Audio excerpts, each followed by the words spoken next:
Merci Seigneur pour ta présence. Que l'honneur et la gloire te reviennent. Au nom de Jésus. Amen. Bien-aimé, assois-toi dans la présence de Dieu.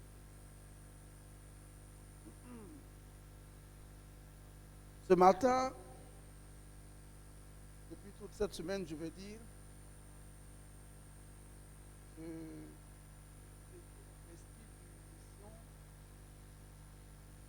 pour dire à quelqu'un que tu dois retourner à la prière.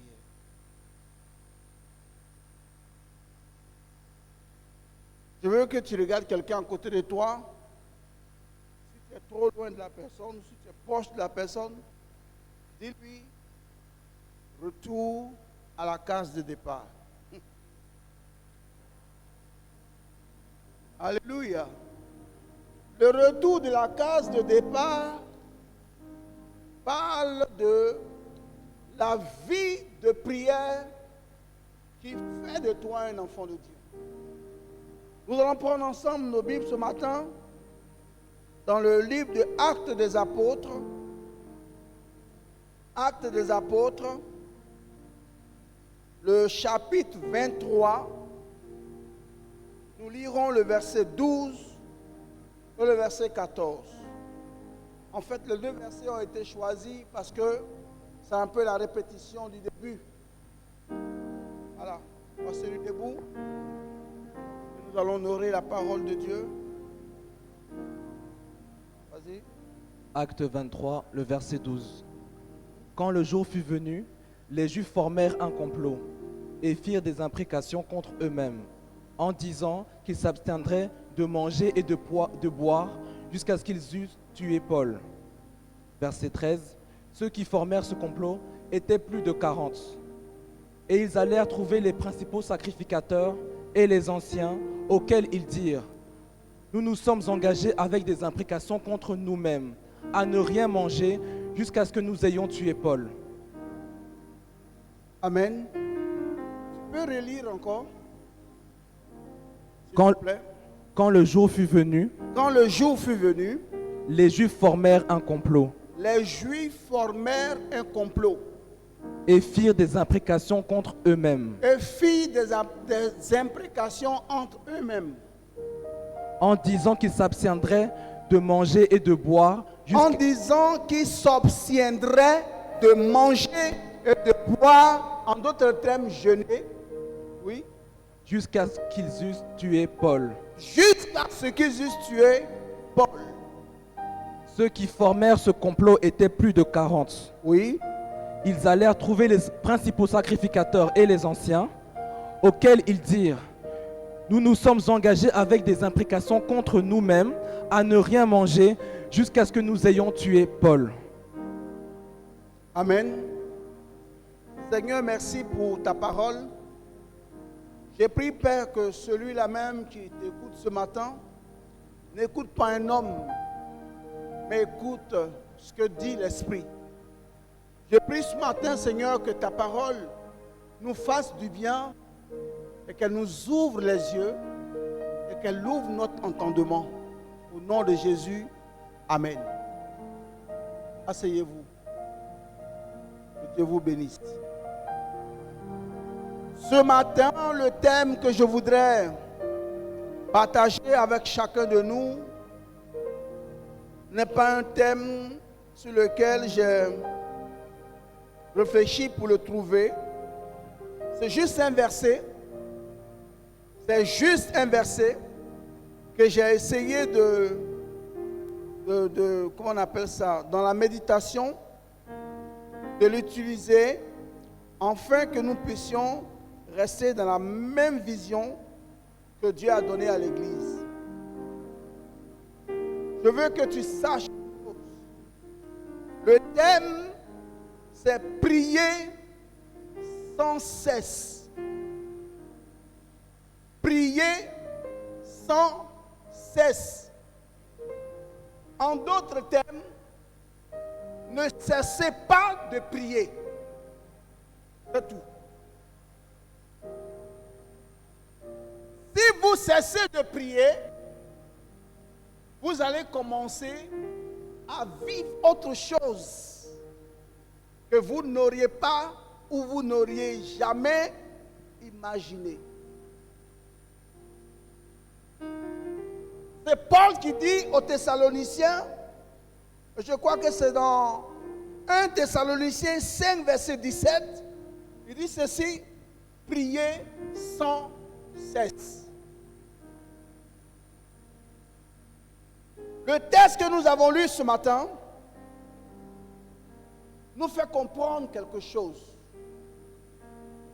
Et c'est ce quelque chose que je vais partager avec toi ce matin, avec celui qui nous écoute, avec ceux qui vont écouter après. Ce petit quelque chose qui est très important. Je veux que nous sachions une chose, que toute grande destinée, c'est-à-dire toute personne qui a une grande destinée, cette destinée qui est grande attire aussi les grands démons. Je vais le dire autrement. Toute grande destinée attire les grands combats. C'est mieux comme ça. Pour la simple raison que le niveau de ton élévation sera équivalent au niveau de ce qui va s'opposer à ta progression.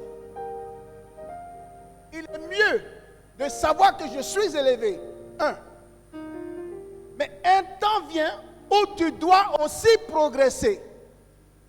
La progression, c'est celle-là qui sera attaquée, pas l'élévation. Parce que tu peux être élevé sans progresser.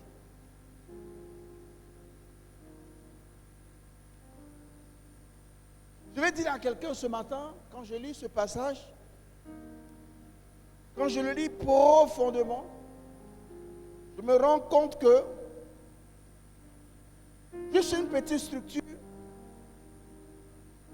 La Bible dit que nous avons été rachetés à un grand prix. Donc pour être rachetés à un grand prix, c'est qu'on a été vendus à vil prix. Donc nous étions tous condamnés à mourir dans le mal. Nous étions tous des prisonniers de Satan. Nous étions tous des prisonniers quelque part.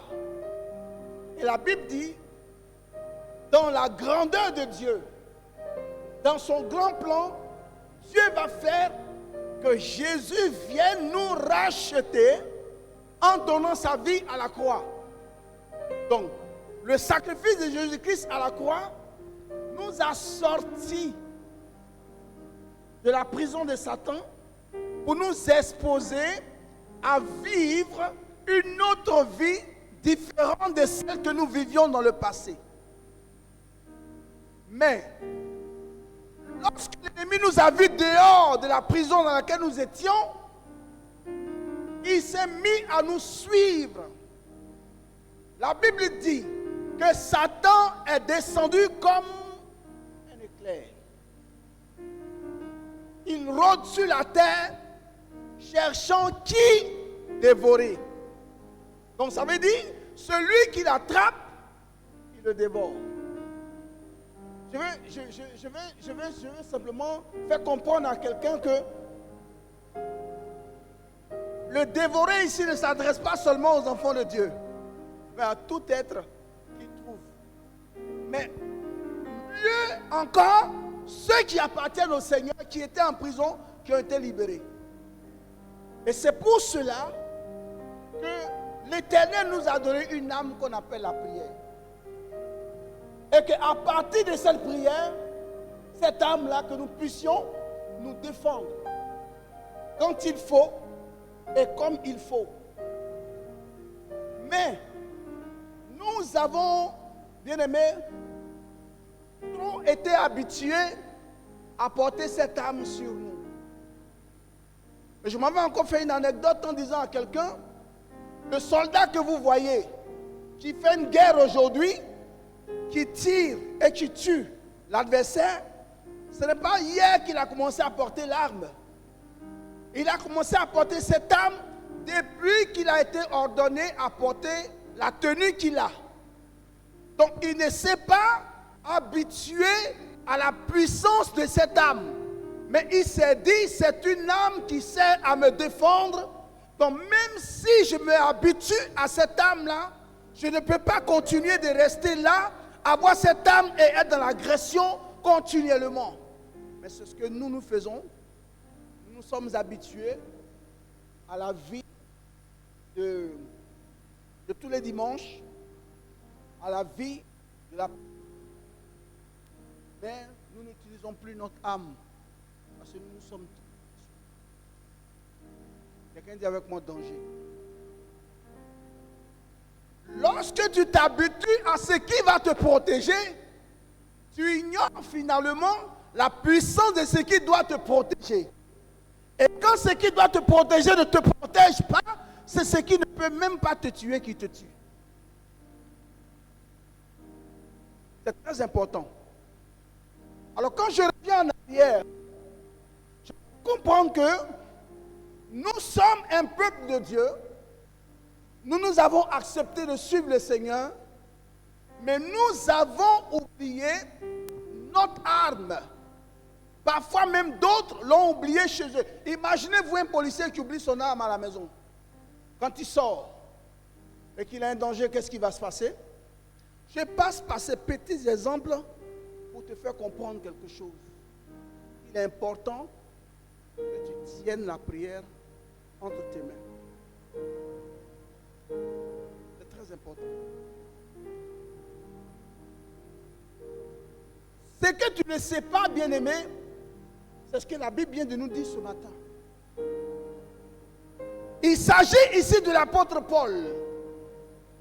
Il avait des amis avec lesquels il attaquait l'église, il faisait tuer des chrétiens. Et c'était des gens qui lui donnaient un certain pouvoir qu'il avait dans l'administration de prendre même des courriers. Et sur le chemin de Damas, il partait ramasser les gens qui parlaient de Jésus à Damas. Et du coup, Paul va être aveuglé par Jésus qu'il a rencontré en chemin. Et Paul va changer. Ça veut dire que le sol de tasse qu'il était, il va changer. Et 3 jours plus tard, après que Anania lui ait imposé les mains, Paul revient. Tout le monde ne le reconnaît plus. Tout le monde dit, mais ce gars doit mourir. Parce qu'il a commencé à dépasser des limites que nous, normalement, dans notre coutume, on ne dépasse pas. Des gens peuvent se lever contre toi parce que tu as réussi. Toi, tu ne sais pas. Des gens peuvent se lever contre toi, bien-aimé, parce que ton étoile les dérange. Mais toi, tu ne sais pas. Mais ces hommes sont allés plus loin que la logique. Lorsque le Seigneur te dit prie, tu vas dire, mais pourquoi je dois forcément toujours prier? Mais parce que ton adversaire prie pour que toi tu meurs. Et le Seigneur te dit, toi prie pour rester en vie. C'est pour ça qu'il te dit, prier sans cesse, ça veut dire, n'arrêtez pas de prier, parce que pendant que vous êtes en train de prier, de manière positive, surtout, il y a des gens qui sont en train de prier de manière négative pour que votre échec soit visible. Mais où est l'église dans ça? L'église dort. Alors que la réussite de l'église dérange le monde spirituel. La réussite de l'église fait que les gens se lèvent de nuit pour prendre des décisions. Et l'église ne sait pas que les démons lui courent après. Parce que l'éclat de l'étoile de l'église dérange le monde spirituel. Et l'église est restée dans une position aujourd'hui dans laquelle elle se sent confortable. Beaucoup accusent le Covid. Beaucoup disent que oui, depuis qu'il y a le Covid. Le Covid n'est pas parti avec ta foi. Le Covid est encore là. L'église ne prie plus. Et l'église est en train de sombrer. L'église, ce n'est pas le bâtiment. Hein. L'église, c'est toi. L'église, c'est moi. C'est nous qui formons le corps de Christ. Cet homme de qui je parle ce matin, c'est lui qui nous dit prier sans cesse. Pourquoi?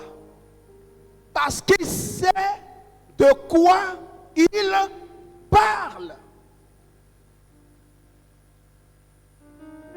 L'apôtre Paul n'avait rien fait de mal. On vient de lire ici que des gens se sont levés pour mettre fin à sa vie. Et ils ne sont pas seulement levés pour aller voir le magistrat, ou pour aller voir le juge, ou pour aller voir le maire de la ville, ou le président du pays, ou le roi. Ils ont fait plus que tout ce que je viens de citer. La Bible me dit, ils étaient au nombre de plus ou moins 40 personnes qui ont souhaité que Paul meure. Toi et moi, nous ne prions pas. Est-ce que nous connaissons le total de nos adversaires? Est-ce que nous savons combien de personnes sont aujourd'hui indignées de nous voir encore évoluer dans notre vie? Paul avait 40 personnes plus ou moins qui se sont levées, qui étaient ses amis très proches de lui. Ils se sont levés. Ils sont allés voir le magistrat. Ils sont allés voir le juge. Ils ont parcouru tout le périmètre juridique. Non seulement pour qu'on le condamne, et maintenant ils sont allés voir le responsable qui va l'envoyer dans le lieu là où on va le juger, c'est-à-dire le juge. Mais ce que j'aimerais bien dire à quelqu'un, avant d'aller proclamer cette décision devant le juge, écoute-moi bien, regarde-moi bien. Ils ont jeûné, ils ont pris un temps de jeûne. Donc de la même manière que toi et moi nous disons que si j'ai un besoin, je dois prier et jeûner. Donc le diable aussi, il prie aussi, il jeûne. Ils ont jeûné pour que Paul meure.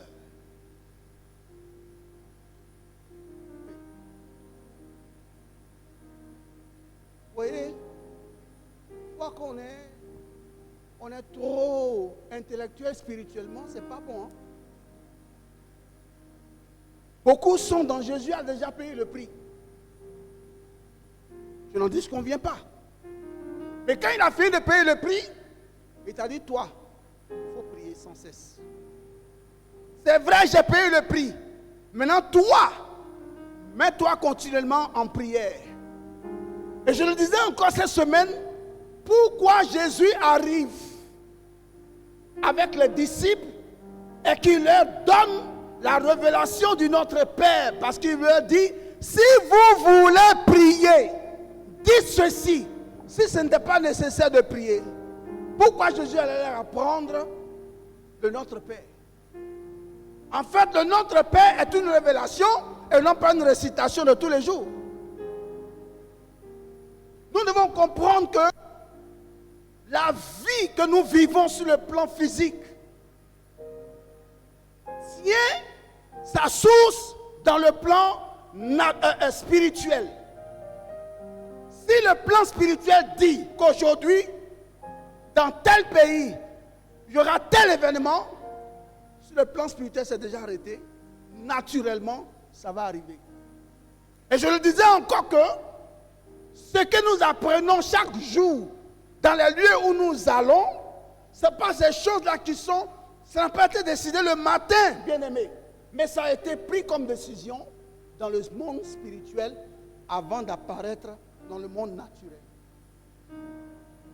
Donc, dans le monde spirituel, il y a un vent contraire à ton élévation. Ce vent souffle. Ces gens se sont mis à jeûner. C'est de la sorcellerie pure. C'est de la pure sorcellerie. Et vous allez voir que, je vous invite à lire le Acte chapitre 23. Vous allez mieux voir toute l'histoire parce qu'elle est longue. Moi, j'ai juste choisi quelques petits versets pour nous amener à comprendre quelque chose. Et remarquez ceci, c'est que lorsque ces gens ont remarqué que Paul était devenu un gagneur d'âme, ils ont commencé à le combattre. Quand ces gens ont remarqué que Paul avait commencé à changer, sa vie avait commencé à changer, ils ont commencé à le combattre. Et quand ces gens ont remarqué que cet homme était en train d'aller vers la réussite, ils ont commencé aussi à le combattre. C'est comme ça, bien-aimés. Des gens jeunes, des gens prient, des gens souhaitent quelque part que tes enfants et toi, votre vie soit comme une blague. Et nous, au lieu de prier, nous sommes toujours en train de chercher des excuses. Je n'ai pas le temps, j'ai été malade, j'étais à tel rendez-vous. Ton rendez-vous, même avant d'y aller, tu dois d'abord prendre le temps dans la présence de Dieu. Sinon, tu ne vas pas y aller. Ça sera juste une visite, pas un rendez-vous. Parce qu'un rendez-vous, il y a toujours un résultat. Une visite, ça peut être une visite de courtoisie. Les rendez-vous d'embauche deviennent des visites de courtoisie. Tu sors de là, c'est comme si tu allais dire bonjour à la personne, et puis tu reviens tranquillement. Parce que tu ne t'es pas préparé spirituellement, tu ne peux pas découvrir ce que ta préparation spirituelle a provoqué dans l'invisible pour que tu puisses le vivre dans le visible. Remarquez ceci. Je vais dire à quelqu'un ce matin, prie sans cesse. Là, je parle à une personne. Mais si je dois vous parler à vous tous, je vous dirais, priez sans cesse pour échapper aux chasseurs de destinée. Il y a des gens, bien-aimés, qui sont des chasseurs de destinée. Dès qu'ils te remarquent, en te regardant, ils peuvent s'imaginer l'étoile que tu as. Ils savent que tu as une grande destinée, ils vont commencer à te combattre. Ils vont te souhaiter. Ils vont murmurer des choses afin que toi, tu tombes. Pas seulement parce qu'ils ont envie de se moquer de toi, mais parce que tu es porteur d'un rêve de Dieu et ils sont en train de combattre ce rêve-là, mais toi tu ne sais pas qu'en combattant ce rêve, ils doivent te combattre parce que toi tu es le porteur ou la porteuse de ce rêve. C'est comme ça parfois tu ne sais pas, mais qu'est-ce que j'ai fait? On me combat pour rien, je n'ai rien fait, je n'ai rien dit. Mais ils vont te combattre parce qu'il y a quelque chose que tu transportes, que eux ils ont vu, mais que toi tu n'as pas vu. Il faut prier. N'arrêtez pas de prier.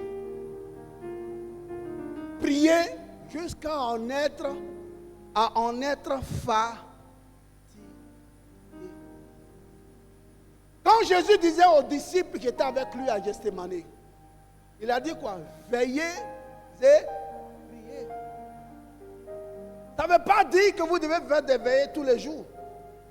Mais ça veut dire que vous devez être vigilant et que vous devez prier. Veillez sur vous.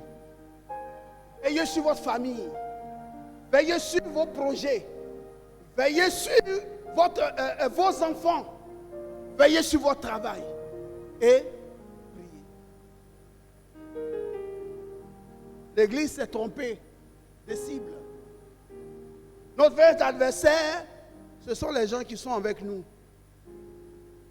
On combat un être humain pour rien. Paul avait 40 personnes qui ont jeûné, prié pour qu'il meure. Mais je vous dis, je répète, il n'avait pas volé quelqu'un au milieu d'eux. n'a pas insulté une personne au milieu de... Mais ils ont seulement vu la trajectoire que sa vie était en train de prendre. Et ils se sont levés contre lui.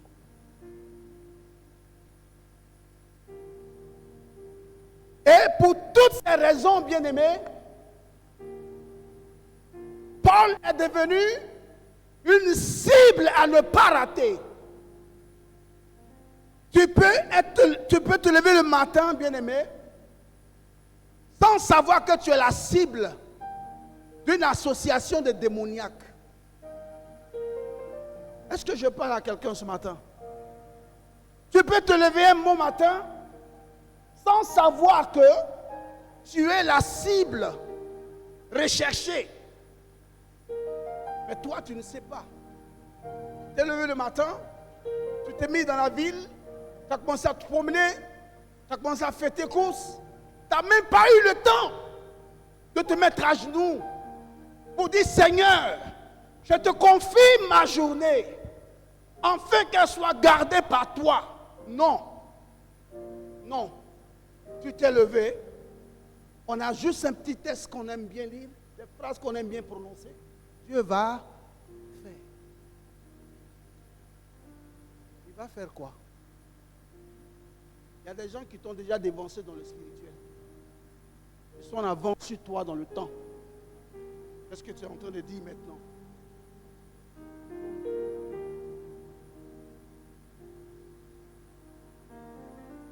Ce que tu dois comprendre, bien-aimé, si ta destinée est combattue, ce ne sont pas les hommes qui te dérangent, mais c'est une entité qui te dérange, ou des entités qui te dérangent.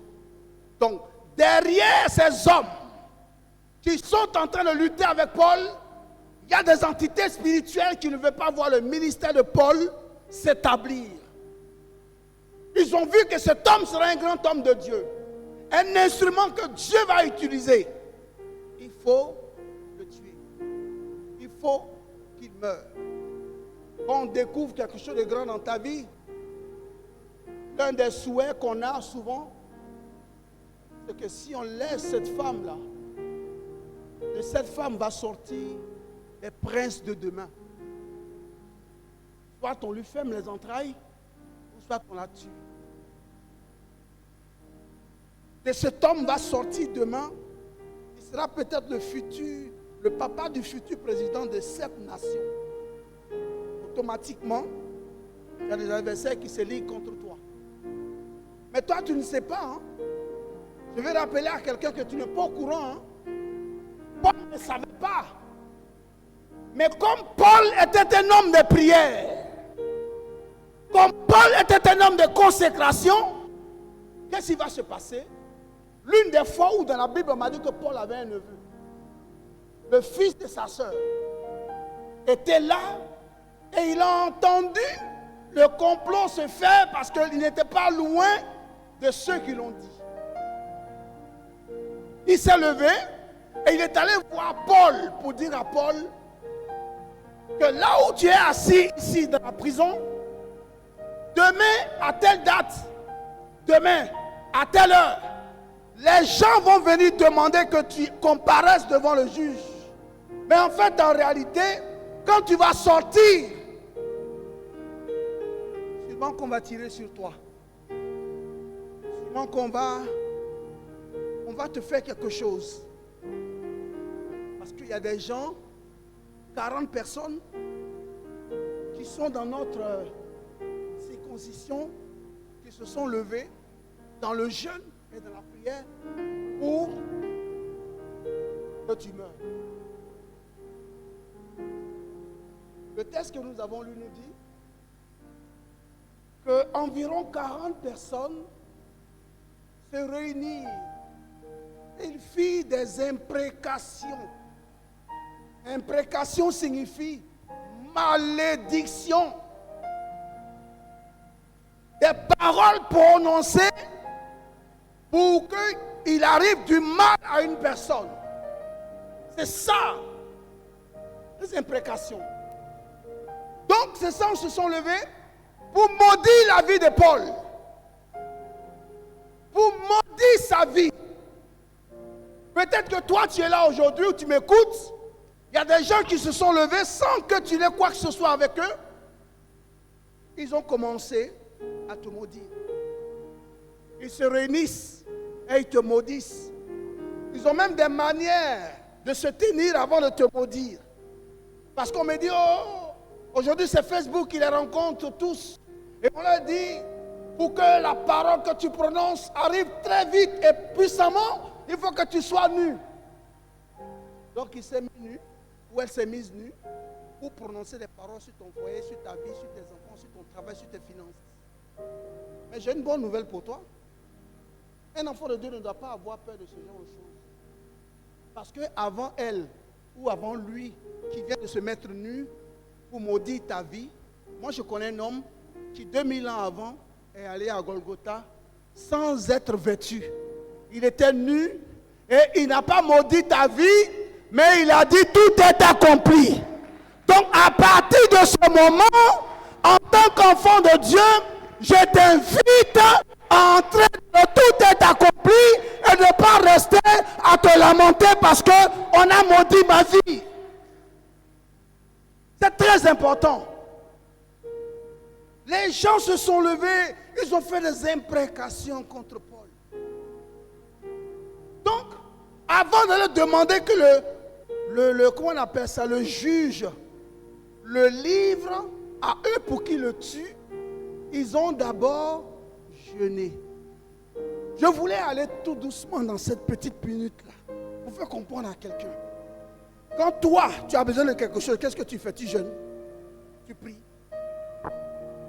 Donc, si tu veux demander quelque chose à quelqu'un, un poste, un dossier, quelque chose, tu jeûnes et tu pries. Bien aimé, toutes ces tactiques qui sont devenues des tactiques pour nous, sont aussi devenues des tactiques pour Satan.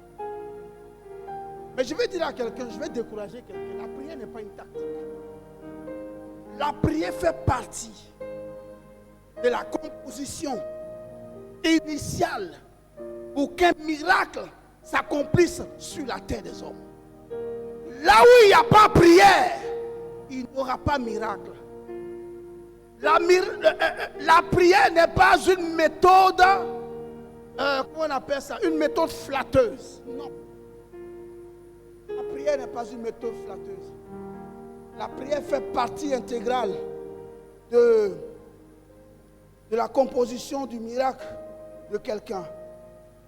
Je vais dire à quelqu'un bien aimé ce matin, ceux qui avaient remarqué que Paul allait prospérer, ceux qui avaient remarqué que toi tu allais prospérer et qui se sont levés dans l'invisible, qui sont allés créer un invisible visible, bien aimé. Parce que quand tu entres dans ce genre de choses, ils créent simplement un autre monde. Mais même s'ils sont visibles, ils sont dans un autre monde. Ils peuvent être proches de toi comme Paul, mais ils étaient devenus des démons. Avoir des pensées que je vais jeûner pour que quelqu'un meure, bien aimé, tu es devenu un démon. Et un démon, on ne le combat pas avec la gentillesse, mais le démon se combat avec autorité, tout en connaissant ses droits. L'Église a des droits, l'Église doit combattre par rapport à ses droits. Paul était à genoux en train de prier. Paul était à genoux en train de prier. Quand son neveu est venu lui dire, tonton, est-ce que tu sais que tu vas mourir? Comment je vais mourir? Ah, tonton, tu n'es pas au courant? Il y a plus de 40 personnes qui sont proches de mon département. Ils se sont mis au jeûne pour que tu meurs. C'est toi aujourd'hui. Seigneur, mais pourquoi? Seigneur, et mes enfants, je vais les mettre où? Paul, devant la mauvaise nouvelle, Paul a choisi de se mettre à genoux pour dire, Seigneur, je n'ai jamais demandé d'être ton serviteur. Moi-même, j'ai marché contre ton nom. Mais c'est toi qui m'as arrêté à Damas. Et tu m'as dit de te suivre. Et là même, je suis en train de parler.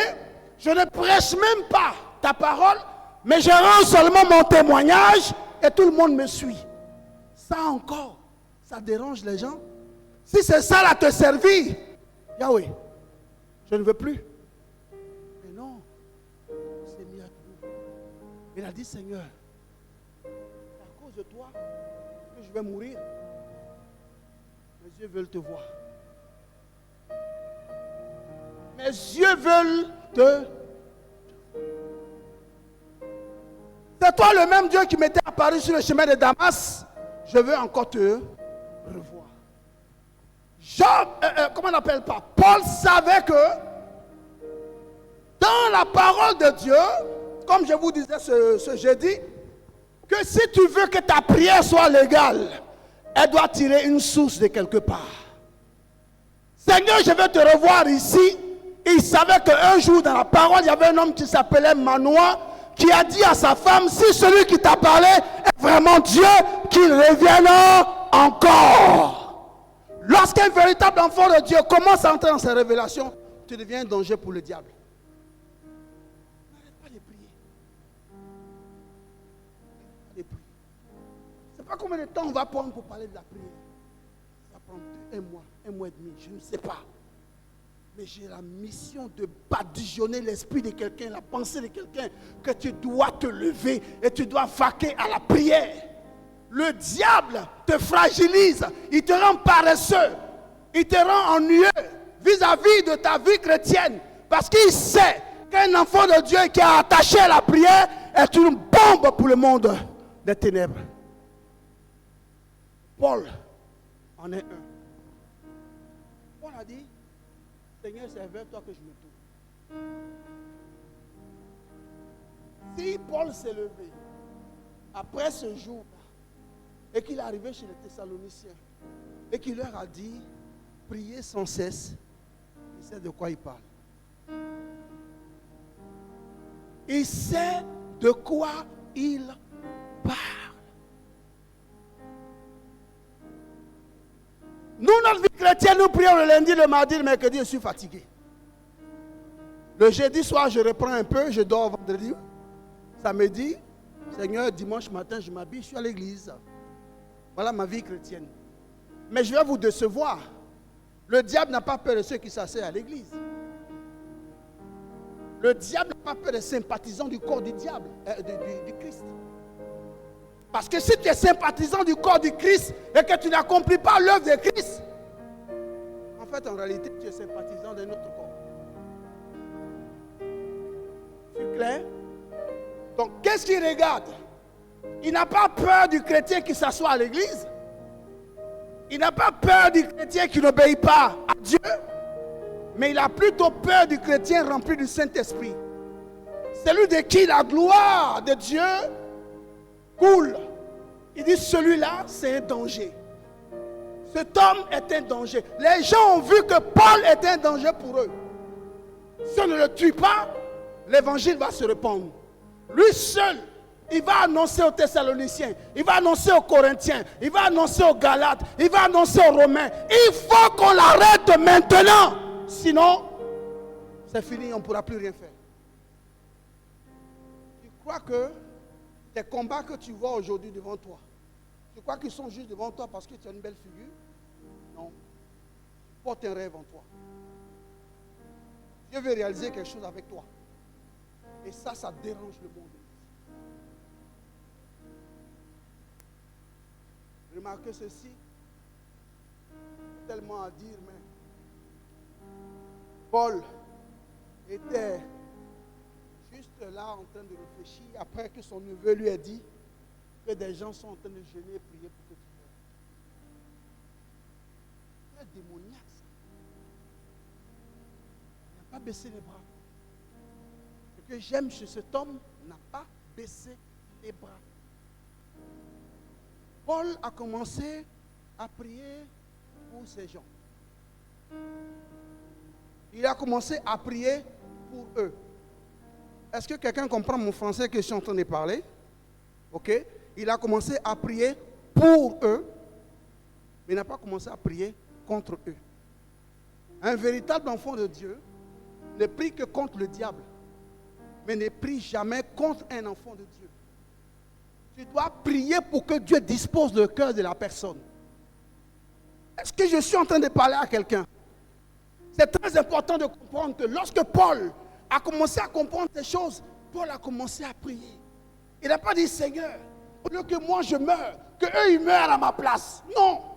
Seigneur, au lieu que moi je tombe, qu'eux ils tombent à ma place. Seigneur, au lieu que mes enfants échouent, que leurs propres enfants n'ont qu'à échouer.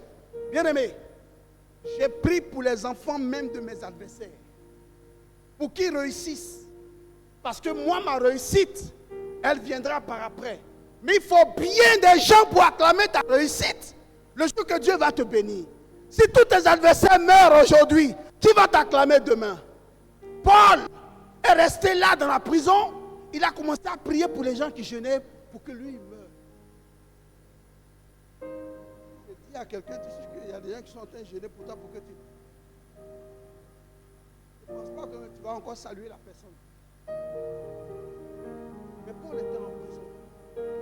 Il était dans les chaînes de la prison. Il a commencé à prier pour eux. Vous savez ce que Dieu a fait? Dieu a laissé les 40 personnes dans leur coin. Dieu a blanchi la vie des 40 personnes. Il les a encore plus nourris. Il les a encore plus engraissés. Ils ont commencé à bien grossir.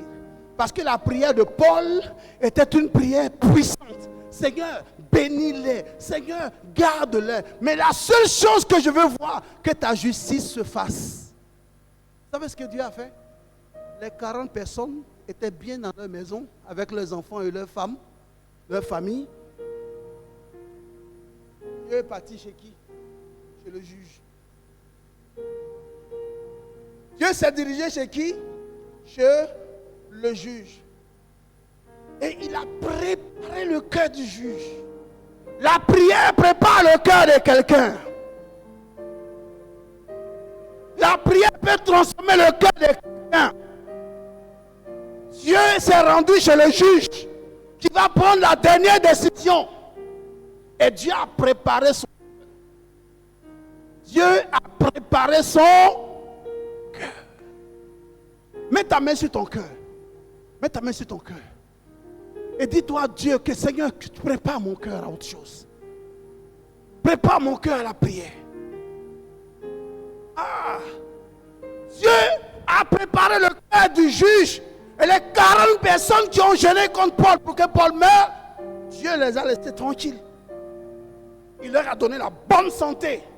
Parce qu'il faut que vous suivez la trajectoire de ma gloire. C'est un exemple que nous devons prendre. Dieu n'a pas tué les 40 personnes. Dieu a préservé les 40 personnes. Parce que parfois quand Dieu se lève dans ta vie, même tes adversaires sont obligés de t'acclamer. Personne ne peut le faire. Il n'y a que Dieu seul qui peut faire ce genre de choses. Et si ça passe, Dieu va aller chez le juge. Et quand, viens. Viens avec ta chaise, ne laisse pas ta chaise. C'est toi le juge. Assois-toi. Voilà. Les 40 personnes ont été mises à part. Et Dieu s'est présenté devant le juge. Et il a commencé à déverser son onction sur le juge. Déverser son onction dans le cœur du juge. Préparer le cœur du juge pour le jour du jugement. Le juge était chez lui. Il ne savait pas. Mais parce que Paul a prié, Dieu est allé transformer le cœur du juge. Dieu a transformé le cœur du magistrat.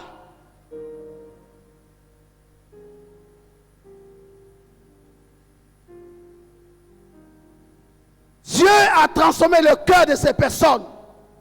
Et qu'est-ce que Dieu a fait? Il a préparé toutes ces personnes qui vont...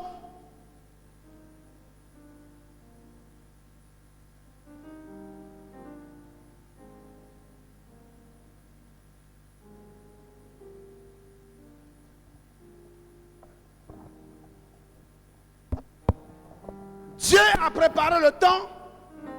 Et dans ce temps, Dieu a disposé le cœur de cet homme. Le juge qui va prendre la décision. Il a laissé le juge. Il va encore chez un autre magistrat. Il prend son cœur. Il le transforme pour sa gloire. Et comme les 40 personnes avaient jeûné, on dit toujours qu'après un moment de jeûne qui était un temps de sacrifice, ce qui était rigide s'incline toujours. Donc le jeûne peut changer la situation des gens. Le jeûne et la prière peut transformer la situation de quelqu'un. Même quand c'est souvent dans la mauvaise direction. C'est pour ça que vous devez veiller. C'est prier. Parce que vous ne savez pas qu'est-ce qui va dans la bonne direction dans votre vie. Ils sont allés voir le juge pour lui dire que livre-nous Paul. Parce qu'il nous dérange avec son histoire de Jésus-Christ. Il parle d'un Dieu qu'on ne voit pas. Il annonce un Dieu qu'on ne sent pas. Il annonce comme ça. Pourquoi il annonce comme ça? Pour la simple raison qu'il lui nous dit que Jésus lui est apparu sur le chemin de Damas. Mais moi, je ne crois pas. Et comme je ne crois pas, je pense que c'est mieux que Paul meure. C'est mieux qu'il meure. Comme au jour de... comment on appelle ça?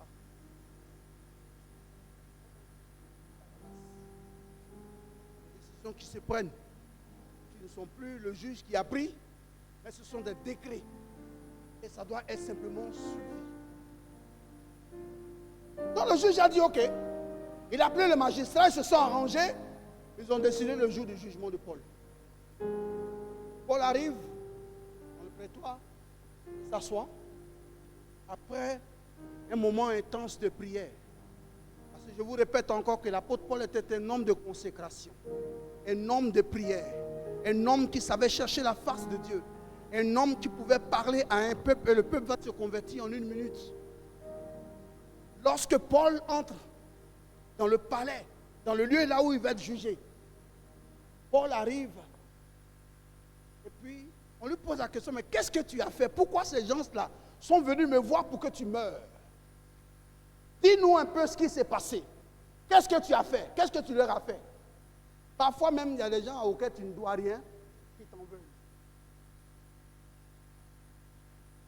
Est-ce que tu as volé? Je n'ai jamais volé aucune personne de ces personnes qui sont là assis. Tu es sûr? Oui. Mais pourquoi on te condamne? Je ne sais pas. Alors demandez-leur pourquoi ils m'ont fait arrêter. On pose la question. Il dit oui. Il est en train de rendre un faux témoignage dans la ville que Jésus-Christ lui a vu Jésus-Christ, que Jésus-Christ lui a dit, alors que Jésus est déjà mort. Il est devenu fou, il trouble le peuple, il change les gens de religion et tout ça. Donc, nous, on veut qu'il meure. Le juge a dit, bon, ok, je vais quand même l'écouter, parce que même si on va te condamner à la justice, tu as quand même droit à la parole. Ou bien, tu dois parler. Et Paul prend la parole. Le juge est assis. Comme Dieu, par la prière, avait déjà préparé son cœur, quand Paul a commencé à expliquer son problème, le juge il a commencé à se convertir à Jésus. Non, je n'ai pas entendu ton amen. Le juge même a demandé à Paul. Paul lui explique, oui, moi avant, non, j'étais un vrai brigand. Mais ceux qui sont assis là, on se connaît, on était ensemble dans la rue. Mais moi, j'ai changé de bord. Parce qu'un jour, j'ai rencontré Jésus qui m'a fait changer de bord. Et ça ne leur plaît pas. Mais maître, juge, je suis venu te dire, tu préfères quelqu'un qui ne cherche pas de problème ou quelqu'un qui cherche toujours des problèmes avec tout le monde? Le juge dit, mais moi je préfère quelqu'un même qui est tranquille. Il dit, mais je suis devenu tranquille grâce à Jésus. Le juge dit, mais le juge qui devait le condamner a commencé à sourire comme mon fils sourit ici. Il dit, ah bon? Donc tu as dit quoi? Que moi je dois accepter ton Jésus, quoi. En souriant. Paul dit, il ne t'oblige pas, hein? C'est ce que je suis en train de dire. Trouve place dans ton cœur, tu peux accepter Jésus. Et puis, le juge, Paul n'est pas mort, le juge s'est converti. Juge, va t'asseoir. Merci. Est-ce qu'on peut acclamer le Seigneur pour le juge?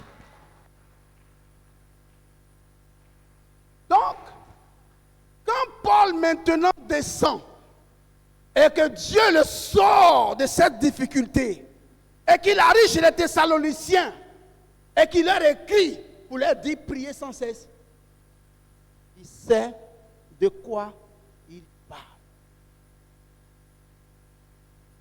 Vous qui ne savez pas que votre vie est en danger, vous croyez que tellement vous êtes bien habillé que vous n'êtes pas en danger, vous pouvez pas être en danger.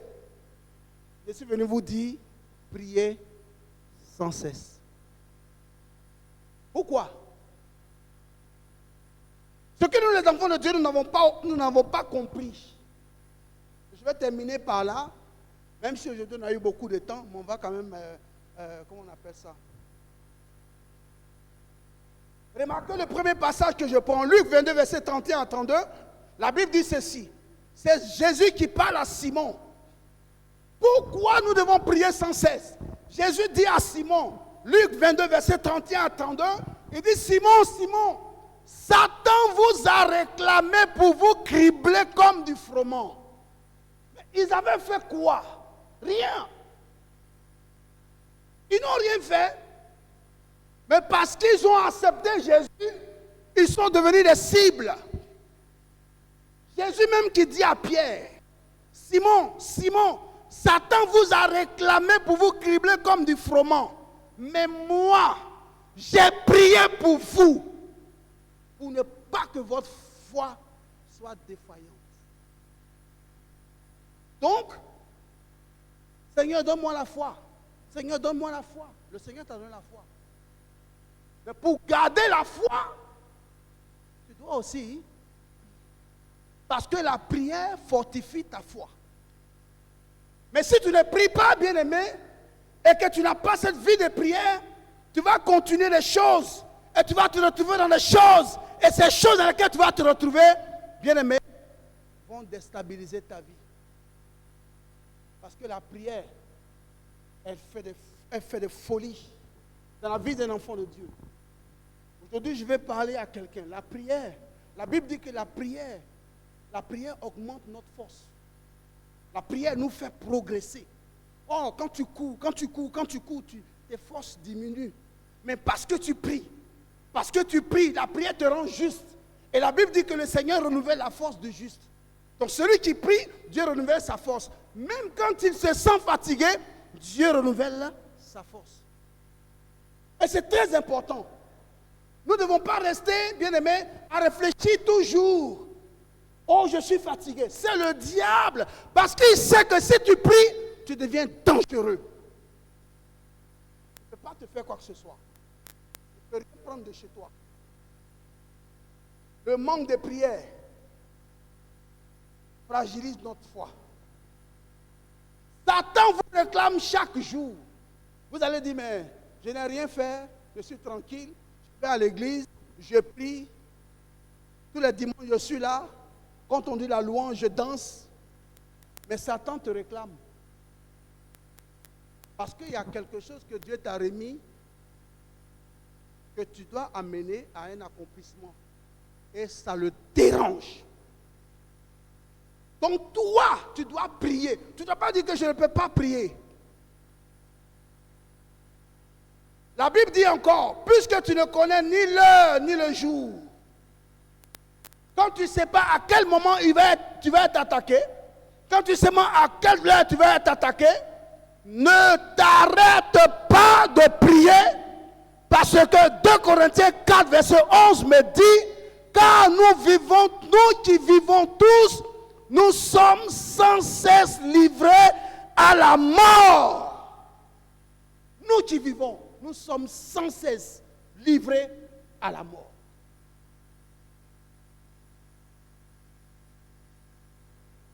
C'est pour ça que tu peux te lever le matin, tu as vu quelqu'un, le son te dit qu'il a eu un accident, il n'est plus là. Nous sommes livrés à la mort. On a besoin de nous rapprocher de Dieu par la prière pour rester en vie.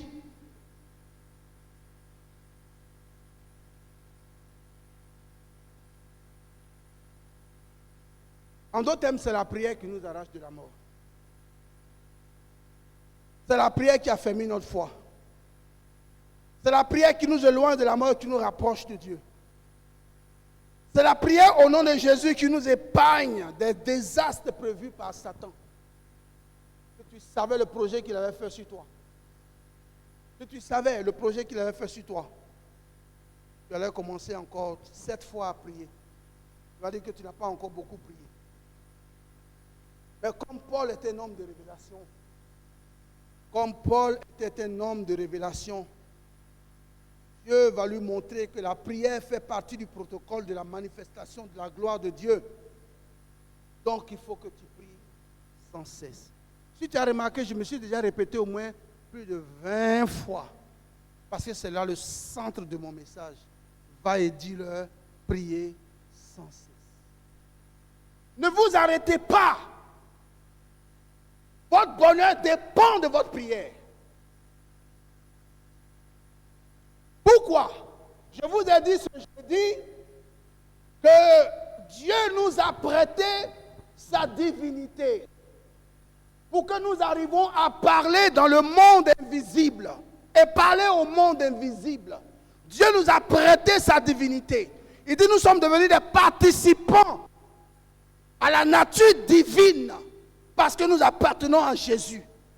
Et si nous sommes maintenant devenus participants à la nature divine, c'est pour nous donner accès, pour que nous puissions parler aux choses qui sont aussi des mystères. Parce que quand tu pries, tu dis des mystères.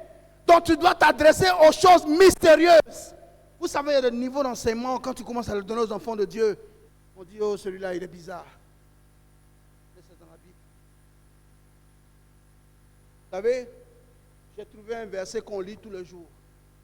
Mais Dieu me l'a fait comprendre autrement. J'ai regardé ce verset hier jusqu'à ce que je voulais avoir tous les secrets. Je n'ai pas tout eu, mais j'ai eu un quand même. Remarquez ceci, c'est que la Bible nous dit dans Matthieu 18, verset 18. Il dit, tout ce que vous lirez sur la terre sera lié où? Dans le ciel. Mais relis bien ta Bible. Il n'a pas dit tout ce qui sera lié dans le ciel sera lié sur la terre. Mais si ce que je lis sur la terre va être lié au ciel, j'ai comme l'impression que Dieu a renversé la loi spirituelle qui donne d'abord naissance au spirituel avant de donner naissance au naturel. Mais il me fait parler au naturel pour que le naturel commande le spirituel. Si tu n'as pas atteint un niveau de divinité, bien-aimé, ce sont des choses que tu vas juste lire. Il a dit tout ce que vous lirez sur la terre. Donc on a la possibilité de lier et la chose va être liée aussi au ciel. Et nous avons la possibilité de délier et la chose va être déliée au ciel. Mais pourquoi on ne lit pas et pourquoi on ne délie pas? On n'a pas compris. Pourquoi? Quel est mon rôle en tant qu'enfant de Dieu? Je suis juste appelé à venir à l'église le dimanche, écouter les enseignements en direct ou en audio. On a trouvé même des noms en présentiel. Vous valez plus que ça. Vous valez plus que ça. L'homme est la plus grande de toutes les inventions qu'il y a eu sur la terre.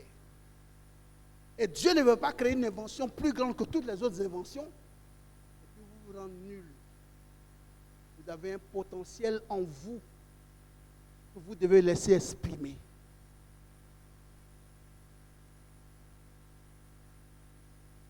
Je vais beaucoup plus loin, pour terminer par là. La Bible dit ceci, que Dieu a fait de nous des ambassadeurs. 2 Corinthiens 5, verset 20. Il dit, nous faisons donc dans les fonctions d'ambassadeurs pour Christ. Et c'est par là que je vais terminer dans cette révélation. Pour réveiller quelque chose en toi. Un ambassadeur, quand il se déplace, qui se déplace avec lui? Non, ce n'est pas les membres. Il y a quelque chose qui se déplace avec lui. Quand un ambassadeur se déplace, il déplace le pays. D'accord? Lorsqu'un ambassadeur arrive, même un simple émissaire, parce qu'il a eu un courrier de la présidence, il représente la présidence. Et vous, On vous a dit que vous êtes des ambassadeurs pour Christ. Donc, en d'autres termes, tu es chrétien. Je suis chrétien. Nous sommes chrétiens. Nous représentons le ciel sur la terre des hommes. Donc, on ne peut pas être nul. On ne peut pas. Si un ambassadeur arrive quelque part, tout ce qu'il dit engage le pays. Donc, en tant qu'enfant de Dieu, si tu pries, tu engages le ciel. Est-ce que vous savez ça? Que quand un enfant de Dieu commence à prier, le monde spirituel se met en mouvement. Et il y a un verset dans la Bible là, mais c'est pas grave. Il dit, la terre entière soupire après la révélation des fils de Dieu. Pourquoi la terre soupire? Parce que la terre sait qu'on a une valeur qu'on ne connaît pas. Mais tu peux avoir de l'or dans ton tiroir et être pauvre si tu ne sais pas que c'est de l'or. Tu as l'or chez toi, mais tu es pauvre. Pourquoi? Parce que tu ne sais pas que c'est l'or. Tu es tellement grand aux yeux du monde spirituel, mais tu te regardes comme quelqu'un qui ne vaut rien, parce que tu regardes seulement juste dans ta poche et tu te mesures en fonction de ta poche. Mais vous êtes ambassadeur de Christ. Donc parfois, Dieu n'attend que tu dises quelque chose pour que le ciel s'engage.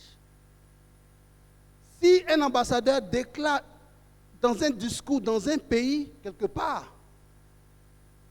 il mêle son président de la République à son discours. Mais quand toi tu pries, Dieu attend que tu pries, qu'il se lève, pour qu'il se sente concerné. Mais tu ne pries pas. Tu ne pries pas. Et au lieu de prier, on explique nos problèmes à nos amis. Et qu'ils fassent quoi? Ils pleurnichent avec nous. Et pourtant, tu es un ambassadeur. Ta voix compte. Tu es ambassadeur ou ambassadrice. Ta voix a une valeur. Alors dis quelque chose. Dis quelque chose. Dis. Jairus avait, comment on appelle, le centenier avait trouvé Jésus. Et il a dit quoi, Seigneur? Dis seulement un mot. Et mon serviteur sera guéri. Dis seulement un mot. Parce qu'il sait que c'est un ambassadeur du ciel. S'il dit quelque chose, le ciel aussi est engagé. Donc, ce qu'il a dit là, va trouver son accomplissement. Il croyait en cela. C'est pour ça qu'il lui a dit seulement un mot. Et regarde à côté de toi, il faut dire que tu es ambassadeur. Maintenant, si c'est une fille, il faut dire que c'est une ambassadrice. Voilà. Amen. Donc, ce jour-là, pour terminer mon message, l'apôtre Paul, la décision pour laquelle les gens ont jeûné et prié, c'était que la famille de Paul soit en deuil. Je vais encore revenir en arrière en disant que il y a des jeûnes et prières qui se font pour que ta famille soit en deuil aussi. Le deuil, parfois, ce n'est pas seulement de perdre quelqu'un. Hein? Quand tu es dans une maison et que tu vois les projets de tes enfants s'écrouler, c'est plus qu'un deuil. Et il y a des gens qui priaient pour que la famille de Paul soit en deuil. Mais je connais quelqu'un. J'ai dit je connais quelqu'un. Non, je n'ai pas entendu. J'ai dit je connais quelqu'un. Je connais un homme. Non, j'ai dit je connais un homme. Ton amen va changer quelque chose dans ta vie. J'ai dit je connais un homme. Cet homme est un spécialiste. Lui là, il annule les deuils seulement. Et il annulera ton deuil. Remarquez ceci. Il arrive chez Jairus. Tout le monde entend pleurer dans la cour. Il a annulé le deuil de la fille de Jairus. Il va à Naïn, il y a une femme qui est en train de pleurer son fils unique. Il arrive là, il donne l'ordre. L'enfant se réveille, le deuil est fini. Pendant que les gens s'apprêtaient à faire un certificat de décès pour Paul, Jésus a annulé le certificat de décès. Vous savez pourquoi? Parce que cet homme s'est mis à genoux. Il a prié. Il a rappelé à Dieu sa parole. Il a rappelé à Dieu ses promesses. Aujourd'hui, nous, on ne prie plus. On attend. On attend. Et on est dans nos difficultés, bien-aimés. Et puis, au milieu des difficultés, on patauge même encore dans la difficulté. Et parfois même, on ignore qu'on est encore dans la difficulté. Ce matin, je prie que la main du Seigneur soit sur la vie de quelqu'un. De la même manière, Jésus a annulé le deuil de la fille de Jairus, le deuil du fils de la veuve de Naïn. Et Jésus est allé encore terminer la sentence à Béthanie. Il a interdit encore qu'il y ait funérailles dans la famille de Lazare. J'ai prié ce matin que Jésus-Christ étende sa main sur ta vie, afin que ce que le diable avait prévu comme tristesse se transforme en joie au nom de Jésus. C'est très important, bien-aimé, que tu pries. Alors commence à dire à celui qui est à côté de toi, prie sans cesse. Il faut prier sans cesse. Parce que tes victoires passeront par la prière. Tes victoires passeront par la prière. Dieu a changé les conditions de Paul parce que Paul était un homme de prière. Je n'ai pas un autre message pour toi. Mais la prière a sauvé Paul. Et de la même manière la prière a sauvé Paul, la prière peut aussi te sauver au nom de Jésus. Que Dieu bénisse sa parole dans ta vie. Que Dieu bénisse sa parole dans ton cœur. Au nom de Jésus. Quelqu'un me donne un bon amen.